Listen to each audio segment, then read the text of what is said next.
Welcome back to the Papa Meat channel. How you doing? How you doing? Come on in and sit on down because today we're talking about Disney adults. Oh, it's a reoccurring theme on this channel. I feel like to talk about Disney adults probably every month. It's always fun. One thing happened recently where there was a couple little lawsuits that happened over some disgruntled Disney adults. It happens. Who doesn't get disgruntled at Disney once or twice, right? But it did make me think, what are some of the craziest lawsuits that has happened at Disney? Whether it be from the Disney adults themselves or from God.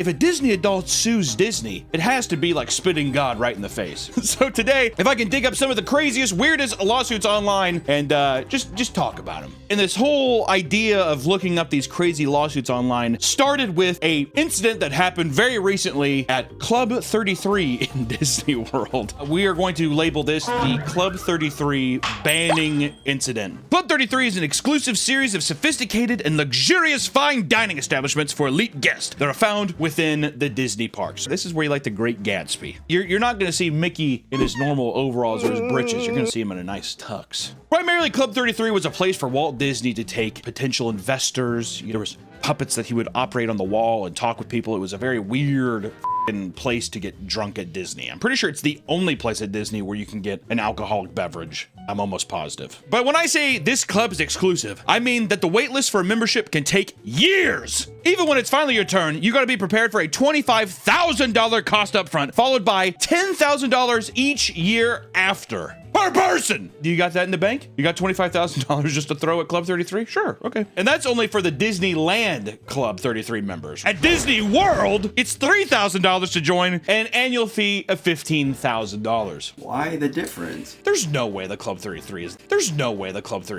that much different at Disney World, dude. I bet you there's people who are like, I have memberships to— Oh, dude, 100%. This is like the guy who's hoity-toitying around. He's just like, I got this new car. Yeah, well, I got the even more luxurious version of that car. This is literally like Disney adults heaven. Oh, dude, if you're able to be a sadistic, psychotic Disney adult while maintaining an income that allows you to be able to pay for this, you've made it. I think that's when you could probably be like, yeah, I'm a Disney adult. And they're like, what? And you're just like, Club 33 Disney World? Have you heard of it? But for a couple in Gilbert, Arizona, attending a membership was not an easy feat. It took Scott and Diana Anderson 20 years to save up for the hefty fees, as well as 10 years on the wait list. The 10 years is probably obviously a part of the 20, but combining both, 30 years. What would have happened if they would have been like, hey, you're ready, and they didn't have the money? Would they just be like, oh? They'd probably take a loan out. They probably would take a loan out, dude. I bet you anything Disney has a bank, just get a Mickey loan. They have Tears, we have a Goofy loan, we have a Donald loan, and we have a fucking Mickey loan. Or a Walt loan. But after 5 years of membership, the Andersons estimated that they spent $125,000 annually in Club 33, as well as the park. That's $125,000 a year. What are their jobs where they can spend this kind of money there? They often bring their family and friends along with them to experience it all as well. So sure, they were paying people's dues as well, but still, $125,000 every year. I feel like once you're in the club, the drink should be free. If I find out that when you're in the club and it costs that, and you're still out there like, here's your bill, I would be livid. If there's a waiter who's just like, there's your bill, thank you so much for it. Got a couple questions. That's been my funny thing lately. Hit my card on the beep or whatever. It's gonna ask you a quick question though, real quick. Okay, was that what it said? A tip? Oh, I had no idea. I didn't know what that was. Today's video is sponsored by MeUndies. Kick off fall with being the most comfortable version of yourself with MeUndies. Whether it's watching endless hours of football on the couch or getting squats in at the gym, the breathable fabric of the boxer brief helps keep everything in place. And I mean everything. And MeUndies has a style for everyone, from jock straps to ball caddy. There are over 100 colors and prints to choose from. But MeUndies is no one-trick pony. Ooh, easy girl. They also have joggers, hoodies, shorts, and onesies, and more for both men and women. And their materials are sustainably sourced. Be your most comfortable self this fall with MeUndies. Get 20% off your first order plus free shipping at MeUndies.com/PapaMeat. Thank you to MeUndies for sponsoring this video, and back to the video. But their fun came to an end in 2017 as Scott Anderson had a little too much to drink one day at the park, showing signs of being publicly intoxicated, which is forbidden in Club 33. One of the cardinal sins of Club 33, can't get drunk. That's bullshit. The only place to grab a drink in the park, it's your favorite place on earth. I've spent hundreds of thousands of dollars here, and I can't get a fucking buzz going. Are you kidding me? I can't get a couple Mickey Mai Tais and start walking around the park yelling at children. That's bullshit. You should be given a pass to where someone's like, sir, and you just flash like your Club 33 membership right away. You just like fucking club a kid in the face. That would be worth the price. But Scott claimed this was due to a medical condition, specifically vestibular migraine. Vestibular migraine. Look up what that is. That's what I have, looking at this fucking bright ass light, dude. What followed is a lengthy attempt to fight the ban, going so far as to spend $400,000 on legal fees only to lose their case. Oh, that sucks. Even with the staggering legal bills piling up, the Andersons still plan to appeal. Diana told the media outlet, "I'll sell a kidney. I don't care." To be that mentally and emotionally manipulated and completely gone to be like, I don't care. I will pay anything to get back in that fucking park and Club 33 status. Kind of makes you think there's some eyes wide shut shit going on in there. It kind of feels like Lucifer getting kicked out of heaven, kind of. The Andersons do read like Lucifer getting kicked out of heaven, God's most beautiful angel. But you know, Lucifer, he's just like, what I wouldn't give to just go back. Now he's like sitting there and they're like, he's like with all the other like Disney adult with like trip pants on. And they're just like, you'll regret this decision, Walt Disney. So he's just banned from Club 33. Do you think he still goes to the Disney park? I think he's banned from the park. Or is he just banned from Club 33? Security guards found Mr. Anderson near the entrance of California Adventure at around 9:50 p.m. They claim he had slurred speech and had trouble standing and his breath smelled like alcohol. I think he was only banned from the club. If he's only banned from the club, that's even worse. There has to be something alluring going on in Club 33. Why would he want to go back that bad? I'm saying if there's any crazy investigators on YouTube, I am sending you a message right now. I implore you to go out and find out what's going on in Club 33. Or, Nick, I was gonna say we should infiltrate it, but we can't. By the time we can get into the restaurant, people are gonna be totally done with this channel. Next up, let's talk about the allergy death lawsuit at Disney. In 2023, Jeffrey Piccolo lost his wife, Tang Swan, after having a severe allergic reaction eating at the Rangland Road Irish Pub at Disney World, Florida. Tang Swan, being highly allergic to dairy and nuts, chose the pub due to its promise of accommodating patrons with food allergies. That is so sad. Oh my God. Also, the way we said that makes it seem like I have a nut allergy. They're like, I don't care. We're gonna cook it how we cook it. After making her allergy known and asking for a confirmation several more times, the dish was never properly made allergy-free. Tang Swan and her mother were shopping while Jeffrey dropped the leftover off to his room. During this time, Tang Swan began struggling to breathe and collapsed onto the floor. Quote, she self-administered an EpiPen and was rushed to the hospital. Brutal, dude. When her husband finally got to her, only a small period of time passed before she had passed away. The elevated levels of dairy and nut in her system resulted in an anaphylaxis. In response, Jeffrey filed a wrongful death lawsuit against Disney and the restaurant. But shockingly, Disney argued that because Jeffrey signed up for Disney Plus trial years ago, the subscriber agreement requires users to arbitrate all disputes with the company. This would mean that the damages for Disney would be much smaller, and most importantly, the hearing would be completely confidential and not result in more bad PR for them. Because he signed up for Disney Plus, he's unable to get any kind of compensation, all because the motherfucker wanted to watch the Goofy movie. Piccolo stated he'd never signed an agreement with the park specifically. Even so, the terms and conditions would not extend to his wife, and this information quickly became a PR disaster for Disney, as people had no idea that their legal rights were possibly being taken away in order to use a streaming service. This reads just like the fucking South Park episode with Kyle signing the Apple agreement. Because of the backlash, Disney stated they would waive their right to arbitration and have the matter proceed to court. All right, fine. We'll go against the law and give this guy money. Because he's asking for a handout, we'll give him a handout. You, Disney. Piccolo is seeking $50,000 for wrongful death. Way more. Should be way more. $50,000? $50,000 feels very specific to probably something he wants to buy. He's like, sees like a jet ski in his house. He passes every fucking day on his way to work, right? He works at like a medical database center, and he's just like, every day passes, he's just... For whom the bell tolls, baby. I'd be like, I give you 50 grand and the fucking Club 33. Piccolo is seeking $50,000 for wrongful death, as well as a mental and pain and suffering, loss of companionship and protection loss of income, and medical and funeral expenses. You know what feels kind of weird too is it feels like in a way this guy loved Disneyland stuff. It doesn't even seem like he's even trying to like get more than what he thinks he deserves in this case. It just feels like a guy who's like, he's not being greedy. He's just like, I actually need this for whatever reason. If it was me, I'd be like millions and millions and millions. Also, I'm never watching your stupid fucking movies again. The resentment I would feel. Maybe I'm just petty. Disney's just like, yeah, let me queef that out to you in your lap, dude. We only make that every half second. Are you fucking kidding me? Or how about we talk about the woman who was banned from Terror Tower? Now we're getting into the good stuff, dude. A woman named Denise Moody was banned entry from the Tower of Terror ride at Disney World for using it too many times. Because of this, she decided to sue the park for what she deemed as a medical necessity. How did she try to get that one going? If I don't go on the Tower of Terror at least, I don't know, 60 times, I'll have seizures. Denise suffered from abdominal adhesions, and that's why she has to ride it. This is when scar tissue forms between the organs in her abdominal area, causing her severe pain and nausea. According to her, the G-forces of going up and down the 199-foot thrill ride helped break up fibrous adhesions in her abdomen. Ever since I've been riding the Tower of Terror, I now only have to have surgery once a year versus multiple surgeries a year. And it's the G-forces that going up and down, because there's the G-forces are in both directions.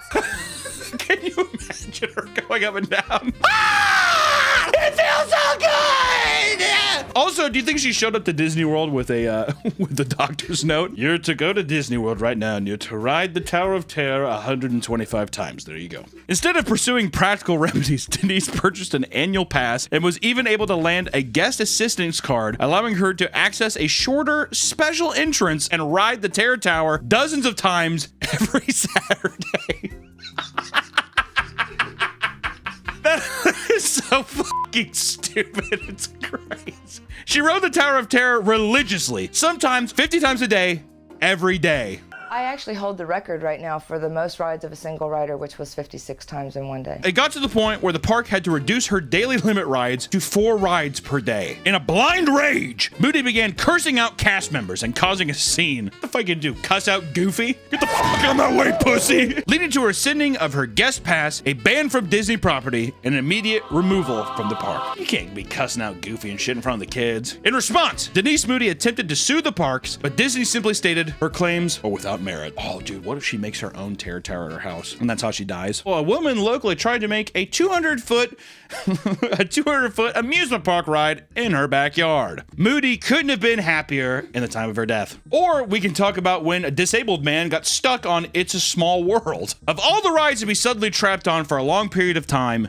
is there any worse ride you could be stuck on than It's a Small World? It's hell. It's a personal, even going through it once is hell. For Jose Martinez, this musical hell lasted 30 minutes straight. When the ride suddenly broke down, repairs had to be made while riders were escorted off one by one. However, as Jose was paralyzed and required a wheelchair, there was no way to safely remove him from the ride. The one guy in It's a Small World.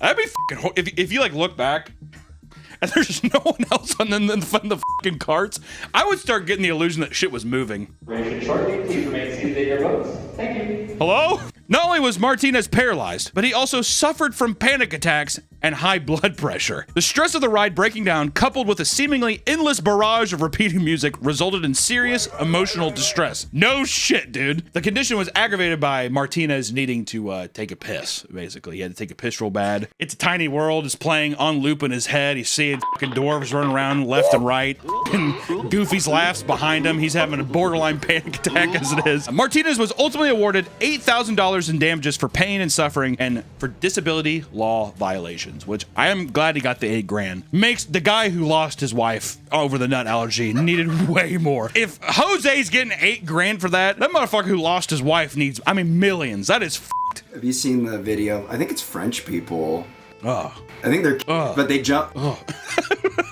They like jumped in A Small World and they like burnt the whole thing down. I haven't seen people burn down, but I've seen people get out and like grab shit or steal stuff off the rides. I think they burnt the whole thing down. Disney has their own police thing now too. People used to keep getting on the rides and doing shit or like falling because it was like there's like a water track on some rides and stuff where people would be falling into the water and shit. But now if you get out of the rides, Disney police can like run up and they'll straight up like tackle your ass. Next up, let's talk about the woman who was tricked into being on the Matterhorn ride. Wait, so do I take a left? Well, why am I in line now? Oh, Joe, I'm sitting down on a ride. No! This seemingly endless stream of Disney lawsuits is nothing new into the park. Some of these goofy stories date back to when the park was only a few years old. And in 1959, a woman claimed that she was traumatized after riding the Matterhorn bobsleds. I was too, dude. Are you f***ing kidding me? I was too. I thought I was gonna break my f***ing neck riding that thing. According to her, she had no idea that the ride was a roller coaster and that she never would have boarded if she had known.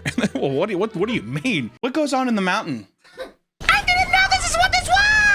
She tried to sue the park and lost the trial almost immediately. In her anger, the woman accosted a Disney lawyer in the hallway outside the courtroom. She then put a curse on him to keep him from winning another case. And I'm pretty sure the guy won the next case after. If I was a betting man, I doubt the Disney curse worked. Or we could talk about the nacho cheese lawsuit. In 2011, a 4-year-old child named Isaiah Harris suffered 2nd and 3rd degree burns after eating what was claimed to be scalding hot nacho cheese. I wouldn't have eaten the scalding hot nacho cheese if it was me. The family was taking their first trip to Walt Disney World in Orlando, Florida, deciding to dine at Cosmic Ray's Starlight Cafe. As Isaiah's food was being set down, the molten hot nacho cheese sprayed into the young man's face. Wait, so he didn't even eat it? No. Like walk up to it, here's your food. According to their attorney, it must have been at least 160 degrees Fahrenheit. It was stated in the court documents that Isaiah recovered completely from the effects of the injuries. A $50,000 settlement was requested due to the damages and extreme emotional distress. Give the dead man more money! I like how they are even like, he recovered perfectly. Seriously, almost no signs of it ever happening. Here's $50,000. The guy who's like sitting there, he's like at his like wife's fucking funeral plot. He's just like, I should have asked for more money, I think. The 50,000 thing is actually starting to fucking piss me off now. She asked several times for the food to be inspected, right? And they're like, totally. There's no way that this is not their first rodeo, whatever, right? Because also, you know what $50,000 feels like? It's like if you get 1 million, more eyes are on you about people being like, you got a big lawsuit win. If he's like 50K, he's being modest. He just wants to retreat back, whatever. I don't know, man. I don't know. Or we could talk about, in 1989, a lawsuit was filed when Lonnie and Karen Boozer, great name, brought their 5-year-old daughter, Lindsay, to Disneyland only to be falsely accused of stealing a $2.50 piggy bank. Give her the fucking piggy bank, dude. It's $2.50. This is 1989. Okay, so it's a $5 piggy bank. After being brought to the security office for questioning, Lindsay glimpsed costume cast members walking around backstage without their costume heads. That's when the white girl found out that Mickey Mouse was a 50-year-old Mexican guy. It was his day job. You know what I mean? She's like, what? No! Also, I'd be like, yeah, I would ruin everything. Santa's not real. There's no leprechauns. Rainbows are just fucking, it's like something with the sky. I don't know what happened. There's no pot of gold, dude. I'm getting hung up on the leprechaun thing. This shocked Lindsay, as only moments ago, she was hugging and shaking hands with her favorite characters before being detained. Yeah, but you were also fucking stealing shit, dude. You're a crook. Allegedly. Yeah, allegedly. She definitely did it. The parents filed a $1 million lawsuit for being wrongly detained and noted that their daughter became depressed and withdrawn after seeing that her favorite characters were in fact just costumes, that they were just Puerto Rican and Asian people dressed up as Disney characters in giant felt suits. What do you expect, man? Supposedly, the 5-year-old child had to spend 3 months in therapy because of the whole ordeal. Eventually, the lawsuit settled out of court for an undisclosed sum. They actually got money out of that. The $50,000 guy, the death deal, is on. I'm glad we put it at the beginning because it is stacking up quickly. How about we talk about Pooh takes the stand for assault? This one is fucking tragic, so get your tissues ready because you're gonna be shedding some tears. In 1974, Robert Hill was doing his usual meet and greets as Winnie the Pooh. Suddenly, a 9-year-old girl began tugging at him from behind to get his attention. In response, Pooh hit the child with his arm, causing bruising and headaches that didn't subside for months. He Rampage Jackson, that little bitch. She's just like, Winnie, right to the back of her. This, however, was a series of events according to the girl's family. There we go. In a recent interview, Hill stated that he was trying to spin around and playfully scare her, instead hitting her. Okay, well. I'm a bear, remember? It's like you're Winnie the Pooh, dude. Where the f are you trying to scare somebody? A suit was filed against Hill for damages, and it was decided that Pooh would approach the stand in costume to avoid breaking character in front of a crowd. What? Because costume characters could not speak, only head nods, foot stomps, and big swings of his tummy could indicate answers. You're talking about a guy in a costume showing up who cannot talk, and this is over the assault of a child in a court case. And the person's just like, It took only 21 minutes to find Disney completely innocent, as Pooh's arms were, quote, inoperable stubs. That's such a funny way to describe Pooh's arms. That couldn't be raised high enough to hit the child in the face, as was the parents' claim. I knew that fucking little... They were lying, dude. Come on. Oh my God, this is the costume from the 70s when this occurred. I'll tell you what the stubs are. That's a great phrase for what Pooh's arms are. That is insane. Or the Typhoon Lagoon wedgie incident. Yes, a lawsuit over a wedgie, ladies and gentlemen. Emma McGinnis attempted to sue the park for $50,000. This is becoming my number 23. You ever see that movie with Jim Carrey? He becomes obsessed over the number 23. Mine's 50,000 now. Emma McGinnis attempted to sue the park for $50,000 after a painful wedgie left her seriously injured at the Typhoon Lagoon water park on her 30th birthday. She went on the Humunga Cowabunga water slide, which features a near vertical 5-story drop. According to the lawsuit, she became airborne before being slammed downward against the slide on the way down. The impact shot her swimsuit inside her, causing an extreme wedgie. I hear that the wedgie's funny because you usually think of your friend pulling up in his asshole, it rips his asshole up and maybe it bleeds a little bit. It's kind of funny. But to go vertically airborne, shoot down, and then the way that the design is made is that it takes your swimsuit, like rolls it up, puts it inside your asshole and your pussy, and slices you open like a goddamn cheese grater. Are you kidding me? I guess I have some sympathy for McGinnis here. After enduring severe internal pain, she was rushed to the hospital to find that she had severe lacerations, damage to her organs, and a hernia. This is probably the first one where I'm like, this is justified. Well, that and the allergy one, and the nacho cheese. Okay, there's been a couple. This one is this is insane to actually be fucking split open like a goddamn nutcracker essentially inside of a slide. That's crazy. Or we could talk about laughing at a disabled woman. All right, now we're starting to get a little more cruel, dude. In 2021, Joanne Aguilar, a 66-year-old woman, was getting aboard the Jungle Cruise ride alongside her 2 daughters. As she was physically disabled, she wished to ride the ADA accessible boat. Because it was unavailable, she opted to ride a non-ADA boat with the help of her daughters. When it was time to exit the ride, she struggled to climb out. Instead of offering to help, Disneyland employees laughed and snickered until she eventually fell back and broke her leg, according to the laws. I'm laughing because it's so uncomfortable, but the idea of a woman like, and people are like, and should have just waited for that ADA boat, dude. You know what I'm saying? What do you expect out of like 16-year-olds working at fucking Disneyland? Walt wouldn't approve, but this is 2021 era. Kids are fucking evil. I mean, what do you expect? You know, that's what I mean by what do you expect? She spent several days in the hospital and weeks at a rehabilitation clinic, but suddenly things took a drastic turn. Joanne contracted an infection and died from septic shock. What? It was suspected that the accident at the theme park led to the turn of events? Holy shit! Although Disney denied the accusations, a lawsuit was set out that sought compensation for economic damages, medical, funeral, attorney fees, and other incidental damages. We don't know how much she got. I swear to God, if it was $50,000, I'm driving my fist this fucking monitor. That's too much. That quickly afterwards? Are you fucking kidding me? Cut a check, Disney. Cut a check for more than 50. Even if at this point, if it was 51, I'd be like, thank God. This is an interesting case, the next one. The biggest scam that Disney ever saw inside their parks. It was 1992 at Disney World's Caribbean Beach Resort. On Halloween night, a young woman named Wanda Mary Normell was found tied to the bed in her hotel room. The room was ransacked, and according to the police report, she was viciously beaten and sexually assaulted. Mary sued Disney for $3 million for inadequate security. As it turned out, the entire thing was all a part of a detailed and coordinated plan. Mary was no victim, but instead a con artist from a notorious group known as the Irish Travelers. Goddamn Irish. One day, while watching a TV show about the lack of hotel security, Wanda's brother Jimmy had the idea for the demented scheme. What kind of program was that? Hey, so hotels have no security. Good luck out there. Like, why would there be a show about that? Wanda agreed to be the victim due to her acting abilities. I would be the victim because I'm 4'9", and at the time I weighed about 98 pounds. I was real thin. And that I was a good actress and I could pull it off. Her brother dressed as Dracula, met her in the hotel, and together they ransacked the room. Jimmy then tied Wanda to the bed. They both decided that it was best that the scene looked believable as possible. To achieve this, Jimmy beat the shit out of Wanda to make sure the bruises and injuries looked real, because they were real. She's like, I am a phenomenal actor. Everyone's like, we know, Wanda, we know. That's why I want you to be a part of this. She's like, fine, I will. I'm gonna punch you in the face 16 times. We're gonna beat your ribs. She's like, acting.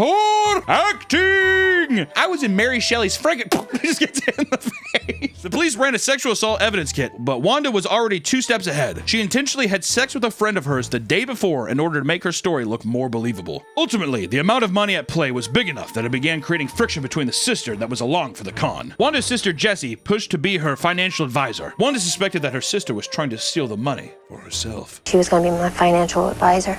The check was to go in her name. And I said no, because I knew what she was going to do. She was going to get the check in her name and take it.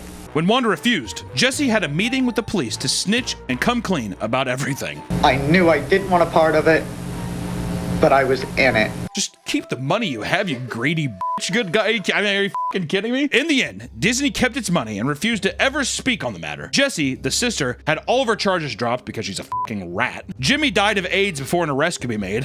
Whoa! And Wanda spent 18 months in prison, which she claimed convinced her to turn over a new leaf and become an even better actor. But here's the thing. Yes, we're talking about a lot of Disney, Disney adults doing crazy things. We haven't touched on any of like the crazy stuff that Disney has necessarily sued people over as well. There's some dark shit that Disney has sued people over. And one of the saddest events, and I think it's worth bringing up because it's so fucking horrible and I hate Disney so much, we gotta bring it up, which is the Spider-Man gravestone controversy. Because in 2019, Lloyd Jones lost his 4-year-old boy, Ollie, to a rare genetic disease. Because of his child's love of Spider-Man, his father made a touching Spider-Man tombstone to give him a proper send-off. It's just a nice Spider-Man climbing over, and it's just, his kid loved Spider-Man. He wanted to remember, what he loved. To the father's surprise, Disney refused to let him use the Spider-Man picture because they want to preserve the innocence of their hero. I feel like I'm like gritting my fucking hands. My teeth are gonna pop out of their fucking mouth because I'm like...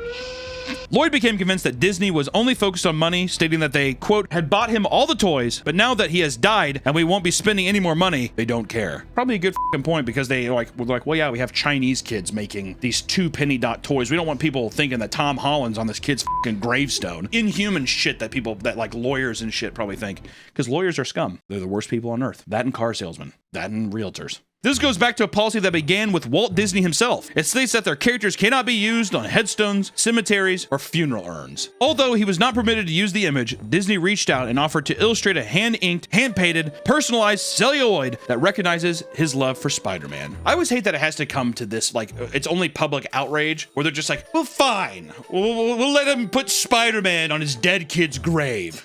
And we'll make it hand-painted. Ooh, you want it to be hand-painted? It's personally for you. Like, I would never want to receive that. After that first initial thing, or I'd just be like, go f*** yourself, I'm doing it. Come remove it, I would like to see you try. You know what I mean? Like, that's absurd. But here's the thing. There's a lot of cases out there. I'm sure there's more that we could even go into. But for now, I think it clearly shows the weird manipulation of families at Disney is such a sad thing. You have these devoted people like it's a religion. Some people, yes, I will say, I think try to abuse the system for financial gain. Some. I would say the majority of these, though, were people that were helpless in a moment and just want to be compensated or to feel like they weren't wronged by the thing that they just desperately love. But you have to remember that Disney doesn't care about you. It's a facade. It's fake. They sell the idea of childhood, nostalgia, and imagination while they take every penny and every ounce of happiness, joy from you. All I gotta say is be careful at Disney World. It might be the happiest place on earth, but it is not the safest place on earth. Thank you so much for watching this video, guys. We'll see you in the next one. Bye-bye.